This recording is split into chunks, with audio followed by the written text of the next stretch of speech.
Now what? Now what? Nothing personal phrase of the day. August 11th, 2020 is now what? We did an entire segment on yesterday's Nothing Personal about the Big Ten, the purported vote that was 12-2 to cancel the fall season of football.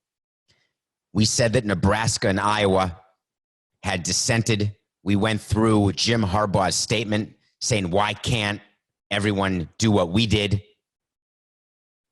Then we got news that there was no vote. A Big Ten spokesman actually responded to a request by the media saying, I don't know what everyone's talking about. There was no vote. And we get word today that the Big Ten, wait for it, the Big Ten has canceled its fall football season. The same conference that released a schedule upon the cancellation by the Big Sky and the Ivy Leagues.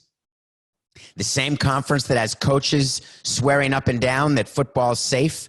Nebraska spent time after yesterday's leak of the president's call, having their head coach come out and say, we will play. We will play out of conference if we have to. We have a medical director. We've got proof that it is safe for the players to play. We want to coach. We want to play. We will play. Where's the word from the coach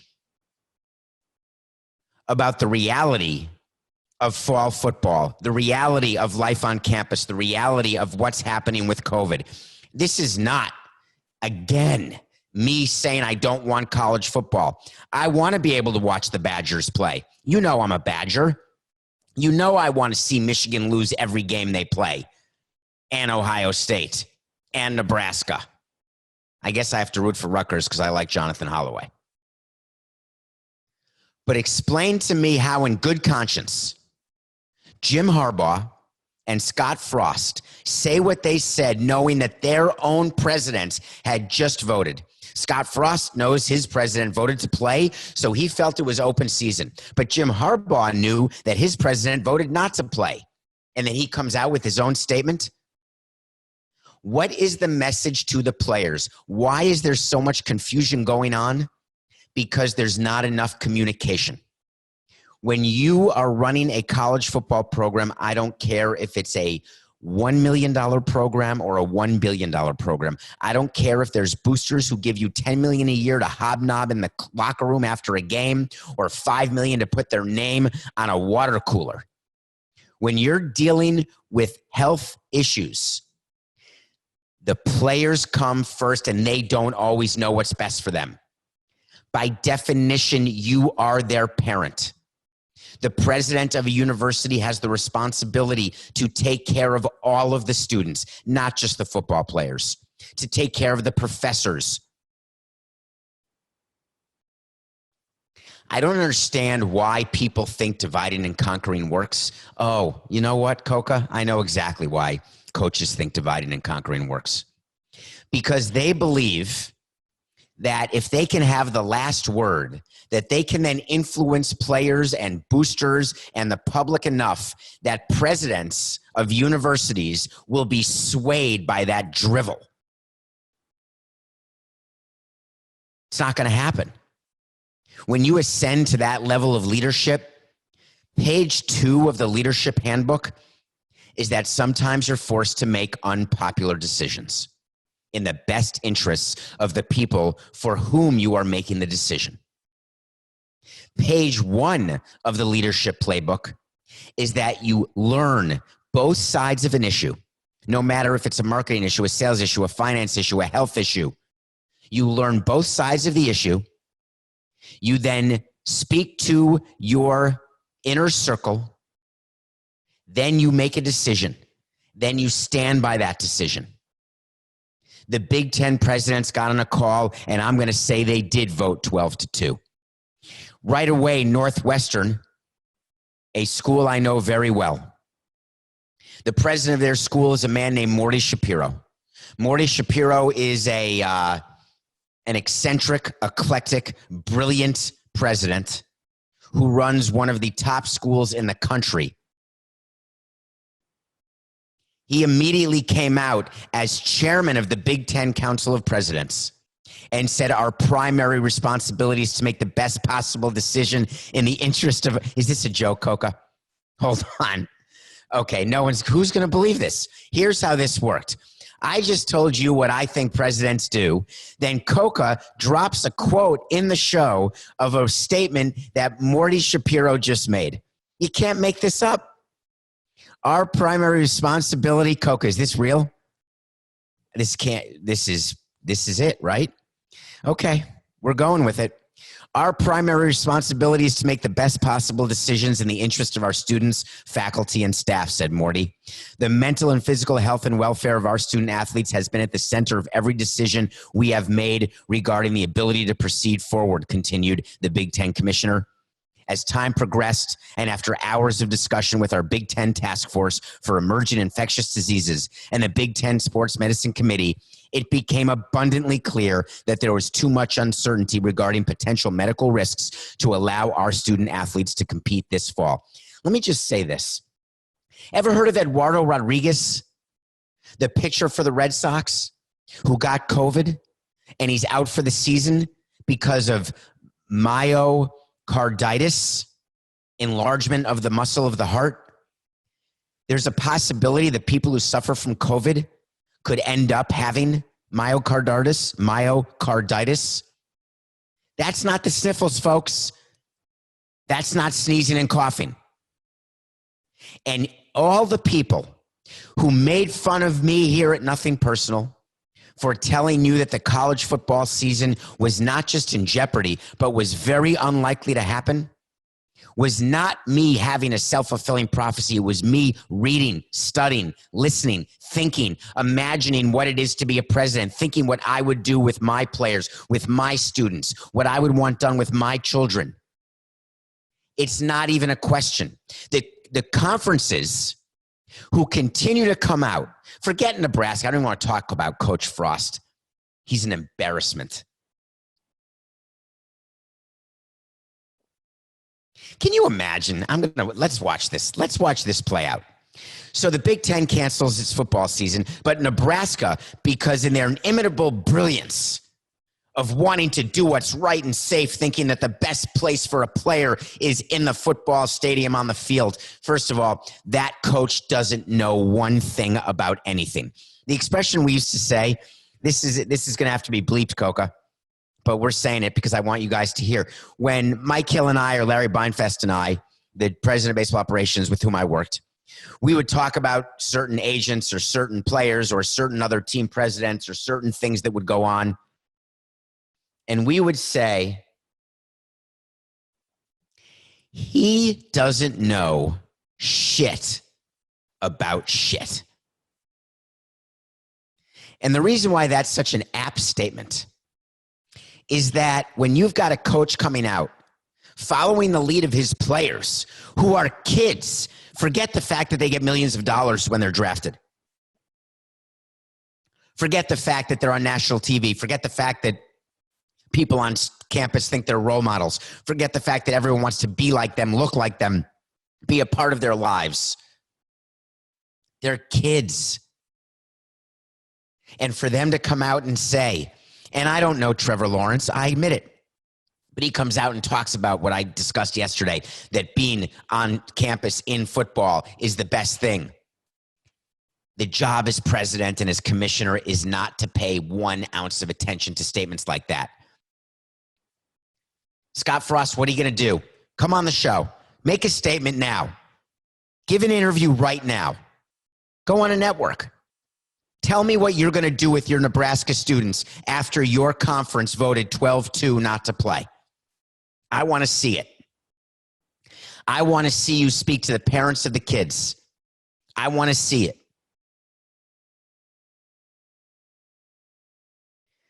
It's not the only conference that's having issues. The ACC came out and they paraded out. Can you, first of all, I'm taking a deep breath. Politicizing COVID is a mistake. And the reason that it's a mistake is that viruses don't know whether you are red or blue. Viruses don't care whether you're red or blue.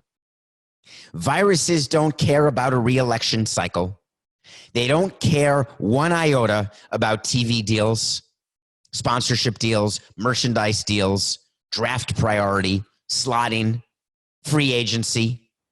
They don't care. A virus's job is to attach itself to whatever it can to live, survive, and thrive. Not unlike what we do. But yet, you can always find a doctor to say something that is in the best interests of the people he or she serves. How this worked in baseball is the following. And I was a quarter guilty of this. There's a big category in baseball that is for sale. There's an automotive category. You get a car deal. You want to go with the company that's going to give your scouts cars, that's going to give your executive cars. You want to go with the car deal with a company that's going to give you some cash, but a really nice car for you to drive. Then you get a banking sponsor. You want to go with the bank who's going to lend your owner money. You want to go with a bank who's going to lend you money to help build a stadium. You want to go with a bank who's going to do your banking as a team and personally for reduced fees, if not no fees. There's another category. It's called the sports medicine provider category. It's a 7-figure category. It is very common for teams to do deals with medical providers where part of the deal is that medical provider will be a sponsor of the team in return for saying they're the official sports medicine provider for the team, for the university. And anytime there's an injury, when you need an MRI, when you need a cast, when you have an ankle sprain, when you have a knee injury, a surgery, a concussion, anything, you go to those medical providers because they get to put pictures up in their lobby. They get to put framed uniforms of college students or professional players. They get to have athletes walking around the office in the days of pre-COVID. But what happens if the biggest deal you can find are providers who aren't the best? When we were moving into the new stadium, we had 2 groups of providers, the University of Miami and Baptist Health, both phenomenal medical providers. We couldn't have gone wrong either way. Our team doctor, Dr. Lee Kaplan, who's been on CBS Sports HQ a couple of times. Baptist Health at that time was run by a man named Wayne Bracken, who I spent time negotiating with. They had great orthopods, great surgeons below them here in South Florida. I was negotiating with both, trying to get the most money I could after I had decided, along with consultants, that either way we went, the doctors were going to be good and they were going to do what was right for the player. What do I mean by that? When we have our doctors give physicals to players, entrance physicals, exit physicals, when we do physicals, when we're going to make a trade, I don't want a doctor who's going to do anything other than tell me exactly what's going to happen, when it's going to happen, and then let me make a choice. You can tell me when we're acquiring Henderson Alvarez of the Toronto Blue Jays that his elbow's hanging on by a string, or that Ugueth Urbina, when he's being acquired by I can't remember who we acquired Ugueth Urbina from with the Marlins. Texas Rangers. We had to trade Adrian Gonzalez to get him in 2003. You can tell me that his arm is locked up. I knew the player. We had him in Montreal. You can tell me that he's got loose bodies. You can tell me that generally you would fail him, and then I decide. What I can't have is a doctor who's afraid to talk because of money, or who I can influence because they report directly to me. I won't permit it. It's a violation of every moral and ethical strand that should be in every president's body. How come there are ACC doctors who are going public? ACC, the conference that we've talked about along with the SEC, 2 of the Power 5 who haven't said a word other than we're playing, we're in, let's go. ACC doctors are being paraded out like floats in the Thanksgiving Day parade, hung up by strings, saying, yes, the players can play. It's safe to play. College football is great. They're sending letters to senators and they're going to the media saying, we need football. It's good. We're doctors. We promise. Really? Really? The way this unravels now, and this is an official wait to see, the original wait to see for today's show was that if the Big Ten cancels, that means that the SEC will be forced to cancel fall football as well. My wait to see is when I tell you things are going to happen, and if they happen, I'll remind you they happened. If they don't, I'll remind you I was wrong. I'm happy to remind you either way. My wait to see today is, given that the Big Ten has canceled, even the SEC is going to be forced to cancel fall football. Now, when you talk about canceling fall football, what the Big Ten is going to try now, and you're going to see this is the new reality, let's go for spring football. Let's just move everything back. Let's get in touch with the networks. Let's get in touch with all the people who pay us the money. Let's hope we can have students in the stands, and let's play in the spring. It's interesting. So if you're playing in the spring and you have a chance to go pro, why is it that you would play in the spring again? Why would you take the risk? Or does it not matter to the coaches and the doctors because they just need to play because they need the money and want the money? What happens if players have the right to opt out? Will they? Can they? What happens if players want to transfer? I'm picturing all these players who want to play in the Big Ten. What about the Nebraska players? What if the Nebraska president says no games, but yet the SEC continues, and all of a sudden all these players want to get out of Nebraska and into Bama, let's say? Coca, is Bama in the SEC? I may have that wrong. I always get confused. But let's say they do. What are the rules? Wait for it. We're going to get a statement soon. I think it's coming now. Coca, do you have it? The statement from the NCAA. Right. No, the NCAA. Oh, you don't know this? Coca. Oh, our listeners don't know. Okay. The NCAA is the governing body of all of college sports. Yeah. And no, they haven't said a word. They're watching conferences go back and forth like a seesaw, like a teeter-totter. We'll play. We won't play. Spring, fall, winter, spring, summer, and fall. All you have to do is call. I'll be there. Shh. Do you hear them? Do you hear the NCAA? Shh. This is them. This is them coming off the mountaintop to give a little guidance. Here it is.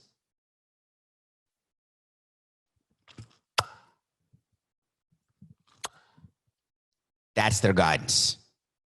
Nothing.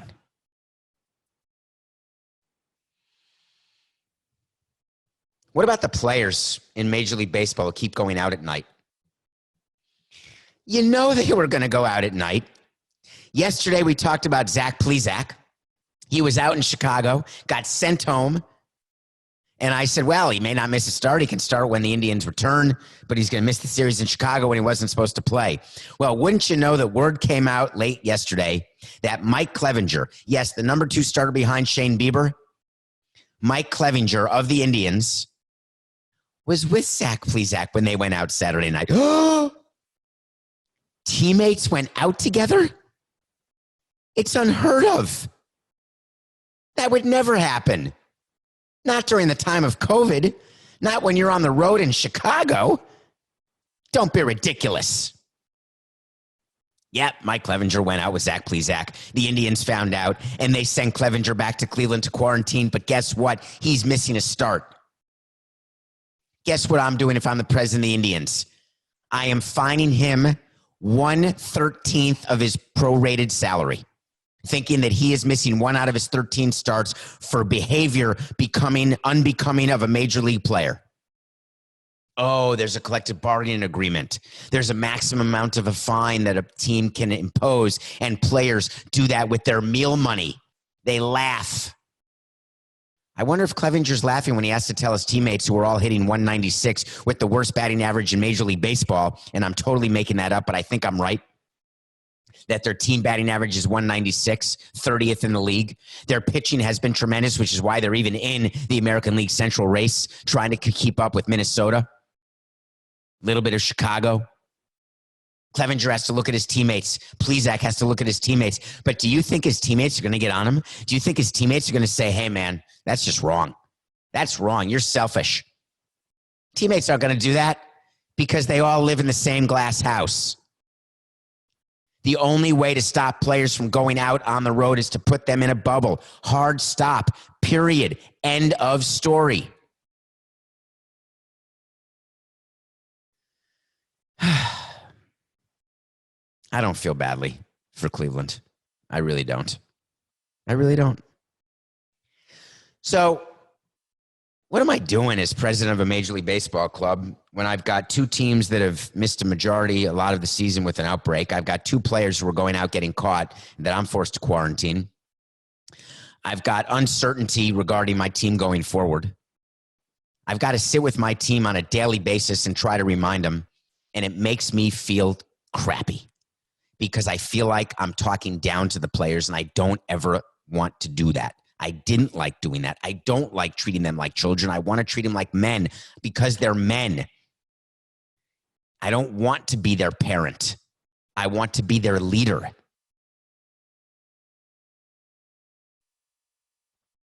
You have no choice but to come down on your players who go out. And if you want to make an example, sometimes you have to, even when it's your best players. That's something that was always hard to do as a team president, to make example. By the way, make an example of your bench players or the 10th man in your bullpen or your number 8 starter. You don't need to be on the Mount Rushmore of team presidents to do that. Make an example of your all-star, of your highest paid player, of your most important pitcher. Do something that is guaranteed to hurt the competitiveness of your team to make a point. If I'm the president of the Oakland A's, I'm pretty damn frustrated right now. If I'm the owner of the Astros, I'm pretty damn pissed right now. Yesterday, we told you what would happen to Alex Cintron and to Laureano of the A's. He charged the bench yesterday. Well, suspensions got handed out both to Ramon Laureano and to Alex Cintron. Alex Cintron remembers the hitting coach for the Astros who said, you want to fight? You want to fight? And Ramon Laureano charged the bench. 3 Astros got in front of Cintron. There was an all-out melee. We knew suspensions would come. But interestingly enough, here's what they are. Laureano, 6 games. Cintron, 20. 20 games for the hitting coach. Why did Laureano only get 6 games? The answer is contained in Major League Baseball's health and safety protocols. Those protocols inform the commissioner. It's not Chris Young, the head of discipline. This is the commissioner along with Dan Hallam, the deputy commissioner, running baseball operations and labor. The protocols say that any suspension levied to a player for on-field behavior must have precedent with previous on-field suspensions for similar behavior. But when it comes to hitting coaches or managers, all bets are off. The last 20 game suspension for an altercation like this was Kenny Rogers. Do you remember that? Islands in the Stream, Kenny Rogers, Dolly Parton, anybody? The gambler? Kenny Rogers was suspended 20 games for a physical confrontation with 2 cameramen back in 2005. This is the longest suspension since then for a coach or player in an on-field altercation. Cintron will not get to appeal. The Astros will survive without Cintron. The A's will have to play without Laureano, who I expect to appeal and play tonight. And I expect that his suspension will go from 60 games to 5 games. And Cintron's will stay at 20. I'm waiting to hear whether or not Dusty Baker or Bob Melvin got suspended. There's precedent for that. Dave Roberts was suspended a game when the Joe Kelly threw at the Astros. The theory there is that players don't act on their own. It is possible that Bob Melvin gets away without a suspension because in a fight, in a brawl, when he charged the mound or charged the bench, in theory, that had nothing to do with the manager. But let me tell you why in this case, if I'm the commissioner, I am suspending Bob Melvin and Dusty Baker. Do you know why Laureano was upset? Do you remember from yesterday's show? He had been hit 3 times in a series against the Astros. And the reason he had been hit is that Mike Fiers of the Astros, who's now of the A's, was actually the one who started all the issues. When you're going into a series against a team, A's and Astros, every time you go into a series, there are meetings that take place. You have meetings with the offense, going over the opposing team's pitching. You have meetings with the pitchers, going over the opposing team's hitters. But you also have full team meetings when you're going into a series where there is some level of history that likely will be dealt with. When you believe there could be a brawl, or when you believe that you are going to ask your pitcher to hit your hitter, or when you believe that your hitters are going to be hit. We talk about it as executives. We go to the clubhouse and have these conversations. Did the A's actually think that there was going to be no possible retribution to the Oakland A's and Mike Fiers? You can't hit Mike Fiers because he's a pitcher. Bob Melvin knew exactly what could be coming from the Astros, and his job is to tell his players, no matter what, you do not charge the mound. We will not brawl. If you're Dusty Baker, your job is to say, hit him. We're going to hit you. We're going to hit the A's. That's worthy of a suspension. And if Dusty Baker comes out and says, hey, I specifically told my players not to issue a code red, and they always listen to me.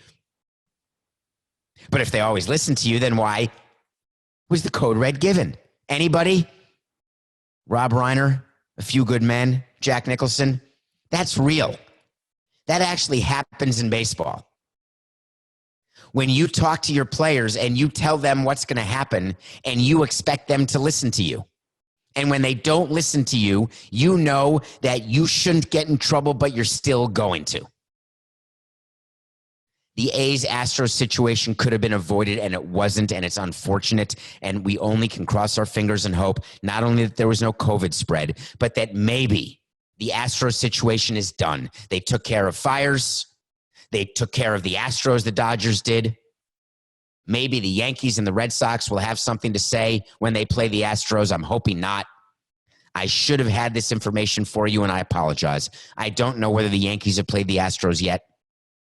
I don't think they will play them, actually. They're only playing the AL East and the NL East, so which means the Yankees and Red Sox will not play the Astros. Only the Dodgers will and the A's.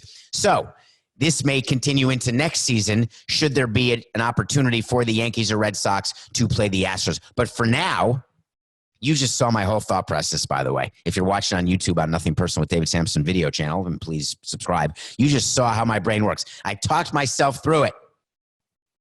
This should be it. There should be no more brawls. And if I'm the commissioner, I do a little memo right now, a quick 2-paragrapher, because I was holding my breath, realizing some of the stuff that was going to happen with the Astros, but that's enough. Gnug, it's enough. A quick 2-paragraph memo reiterating no brawls, showing the health and safety protocols, and saying examples will be made of coaches, managers, and executives. How about players opting out? We're going to get to baseball injuries in a bit, but I want to talk about players opting out because it makes me furious. And the reason I'm furious is that baseball made a mistake, and we knew it was coming. You can't not. I hate double negatives. It is imperative to give a deadline when you're dealing with something like an opt-out, the way the National Football League did. Because if you don't give a deadline the way MLB did not, then you are subject to players deciding at any given moment that they've had enough. Was it news to anybody that Marcus Stroman opted out from the rest of the Mets season? Let's talk about Marcus Stroman for a minute. The great guy, Marcus Stroman, who everybody loved, the great acquisition at the trade deadline last year for the Mets, who they then kept even though he only had 1 year left till free agency this year. What a great job by Brodie Van Wagenen to keep the team together. Syndergaard, DeGrom, Stroman, Matz, the murderer's row of pitching. It's turned out to be absolutely nothing. DeGrom, of course, is a multiple Cy Young Award winner. Syndergaard's on Tommy John. Steven Matz can't get me out. And Marcus Stroman hurt his calf. We're going to talk about injuries. He hurt his calf. And then, just yesterday, he gets in front of the camera and he says the following. After much contemplation and much discussion, and I'm paraphrasing here, with my family, associates, and close friends, I've decided to opt out of the rest of the Mets season. Maybe I'm scared to go to Miami because they're COVID central there. But I think the best move is not to play. Excuse me, Marcus, how's your calf doing, by the way? Is this because of your calf? He was asked. His response was pretty telling. Calf? My calf's great. I pitched 5 innings of a simulated game. I got no problem. I'm ready to roll. Oh, so this is COVID related, not injury related. Well, yes. Is there anything else you'd like to say, Marcus? Anything? Marcus, I've got a question for you. This is David Samson with Nothing Personal. Marcus, are you aware of your service time going into the season? Marcus, what was your service time? Oh, I don't focus on that. Marcus, you know you're going to be a free agent at the end of this season, right, Marcus? Oh, yes, of course. I'm one of the top free agents. I'm healthy and ready to go. Marcus, do you know what it is to be a free agent? What do you need? Let me ask you this, Marcus. What do you need? Oh, I don't know. I think I have to be in the league 6 years. Let me explain to you, Marcus, what you need. You need 6 years of service. If it takes 10 years to get it, doesn't matter. A year of service is 187 days. 187 days is the number of days in the championship season. If you're on the active roster, the 25-man roster, or you are on the major league injured list for the entire season, you get 187 days, which equals 1 year of service. Marcus, did you know that? Oh, I don't focus on that kind of stuff. Marcus, let me ask you, what was your service going into this year? Oh, can you tell me? Yes, I can. You were 5 years, .148. 148. Wait a minute, David. This is Marcus talking. Does that mean that I only needed to get to 5 years, 187, and that would be my 6th year and I'd be a free agent? Yes, it does, Marcus. What's 87 minus 48? You only needed 39 days? I only needed 39 days of service, and I'm a free agent. Oh, no. The season just started July 23rd. 24, 25, 26, 27, 28, 29, 30, 31. Marcus, I'm going to take care of you. I'm going to help you out. The season started 19 days ago. Marcus, you made the biggest mistake ever. Oh, Marcus, you're so smart. The championship season this year is 67 days. It's not 187 days. And each day of the 67 days represents 2.9 days for service time calculation purposes. Which means you only needed 13 days to become a free agent. Which means, Marcus, you're now a free agent. Don't tell me you didn't know it. Why can't you take the microphone and be a man? I felt okay. My Achilles was better. My legs felt okay. My calf was good. My arm feels fine. I'm not taking a chance. I don't want to get COVID. I don't want to get hurt. I don't want to suck because spring training was so short and everyone keeps getting hurt? And by the way, I waited till today because I didn't want to do it exactly when I became a free agent. So I waited 72 whole hours. And I didn't think anyone would ask. And no one did. But I did. When we come back, I'm going to dare to dream, and then I'm going to get into some injury talk. We'll be right back. Welcome back. My name's David Samson, and this is Nothing Personal on August 11th, 2020. Hey, I got big news from yesterday. Do you remember all the voting you did for the People's Choice Podcast Awards? Guess what? You guys did it. Nothing Personal with David Samson is a finalist. We have been nominated now, officially. We are in the finals to win the People's Choice Podcast of the Year Award. We made the cut because of people like you voting, all of the loyal listeners, all of you who have made Nothing Personal what it is. Thank you for doing that. I'm proud. I'm thankful to Matthew Coca, the producer, to Port.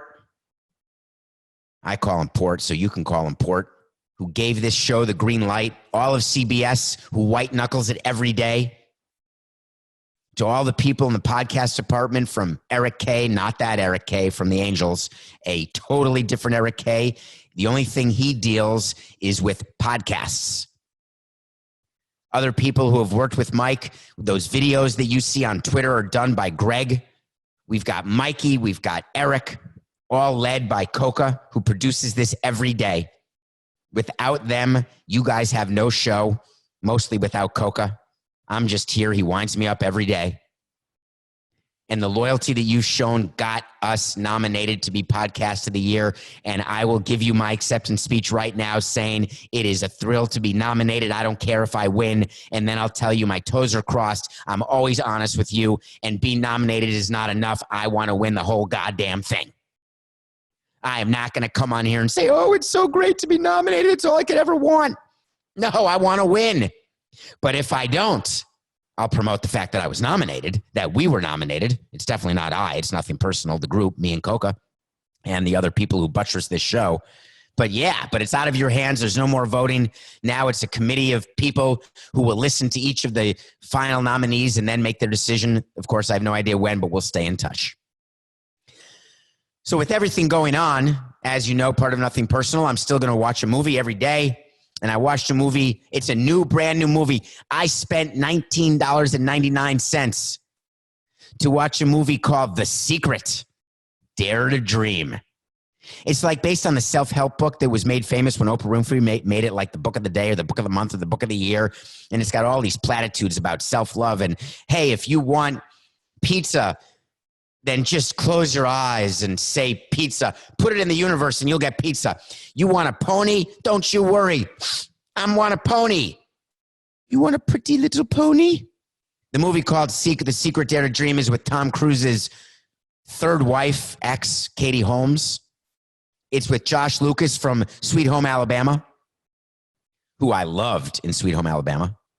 This movie stunk. It's one ridiculous line after another that makes you feel like they pulled out the self-help little ditties and there was no Jack and there was no Diane to be found. They were ditties about what the universe can give if you're just positive, and anything that can go wrong will go wrong. It reminded me of a Nicholas Sparks movie that I wanted to love. I wanted the romance of it. I wanted to believe that Josh Lucas and Katie Holmes could find themselves and be in love, even though it was a poor knockoff of Bounce with Gwyneth Paltrow and Ben Affleck, which is a great movie if you haven't seen it. The whole mystery surrounding why Lucas, why Holmes, why do they meet, how do they meet, all in the backdrop of Louisiana during a hurricane, no less. You got to have the hurricane because you have to have tension and then an accident and then something to repair and then a man in a tool belt and then a kiss at a Waffle House? Come on, man. I miss Ryan Gosling and James Garner and Ellen Burstyn and Rachel McAdams. I miss you guys so much. Love you guys. The total amount of tears shed by me, 0. The total amount of laughs, 0. The total number of smirks, 10. Other things I could have done with my $19.99, plentiful. The Secret, dare to dream that the movie could have been better.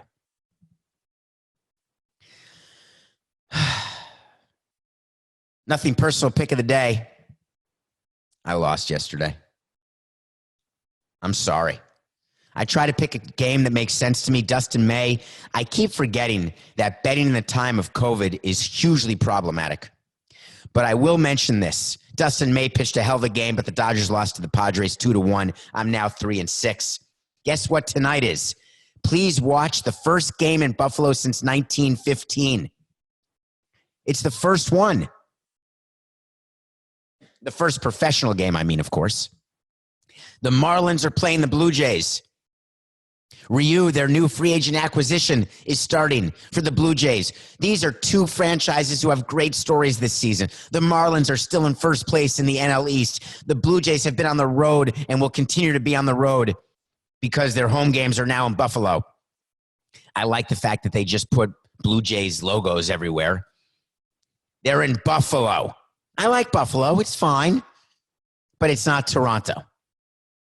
Tonight, Ryu will find a way to win a game.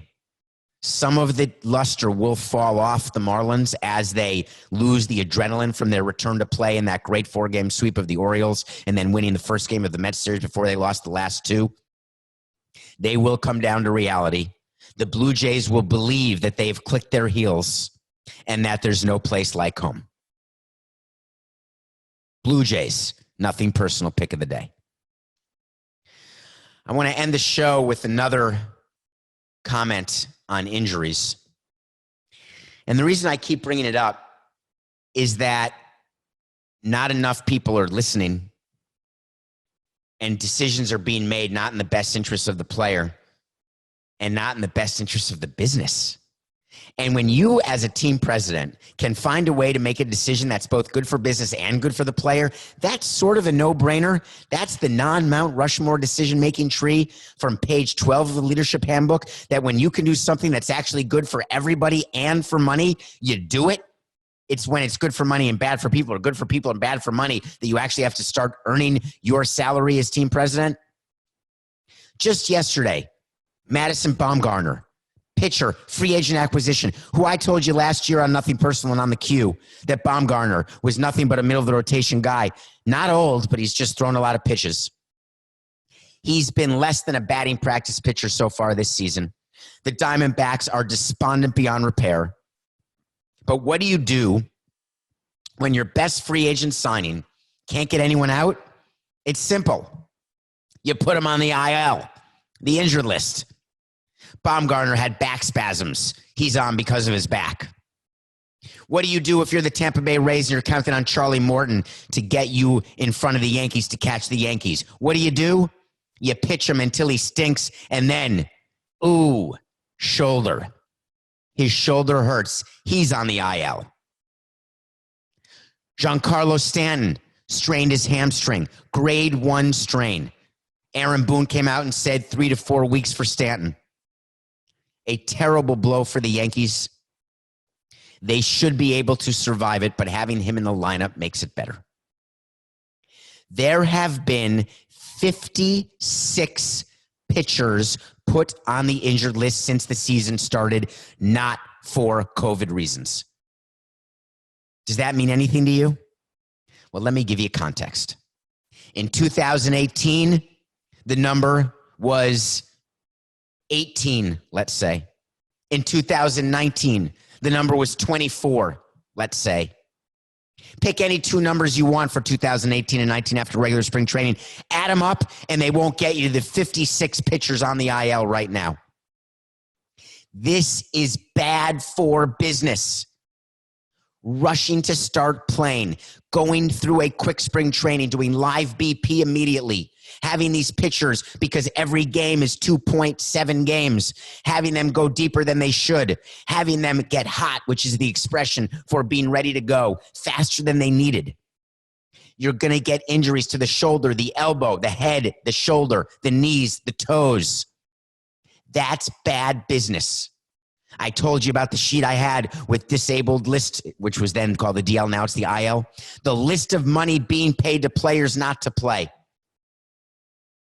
I am begging Major League Baseball that when you are thinking and planning and thinking about your season and thinking about rescheduling games and trying to get 60 games in 55 days and now 55 games in 49 days, the Cardinals may have to play 55 games in 28 days. You have got to look out for the players, because healthy players are good for business. Don't forget that it's nothing personal.